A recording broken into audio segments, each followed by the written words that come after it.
Mana shu video 22 million marotaba ko'rilgan, lekin men bularga million martalab aytdim. Bu devorni surib bo'lmaydi. Aka, agarda siz mana shu devorni polistirol blokdan qilganingizda edi, siz bemalol buni aralasangiz bo'lardi.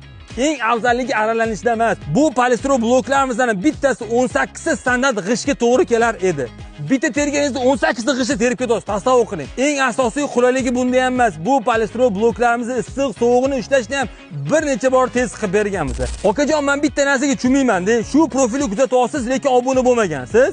Nima uchun obuna bo'lmaganingizga tushunmayman. Biz sizga kerakli, foydali ma'lumotlar berayotgan bo'lsak, qurilishda sizga mana shu polistirol bloklar haqida ma'lumot kerak bo'lsa, bizdan olganingiz ma'qul, chunki biz uni ishlab chiqaramiz, uni nyuanslarini yaxshi bilamiz. Okay, hoziroq obuna bo'lib qo'ymasangiz, yo'qolib qolishingiz mumkin. Keyin qidirsangiz ham bizdan topa olmaysiz. Eng asosiysi, bu bloklarimizda na qordan, na yomg'irdan, na suvdan qo'rqadi, o'zidan hid chiqarmaydi. Bu polistirol blokimizga qo'shilgan polistirol granulasi 100% ekologik toza hisoblandi va inson salomatligi uchun umuman zarari yo'q. Narsa qotirsiz bo'ladi, buni bir necha bor test ham qilib berganmiz. Agarda sizga videodagi ma'lumotlarimiz ma'qul kelgan bo'lsa, videoga bitta like bosib qo'yasiz.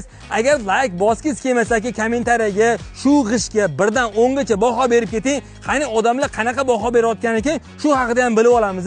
Eng asosiysi, sizni issiq sovug'ingizni o'ylayotganlardan yomon gumonda bo'lmang. Videoni eng yaqin do'stlarga tashlab qo'yasiz, bizdan kuzatishni davom etasiz. Sog' bo'lasiz. Assalomu alaykum.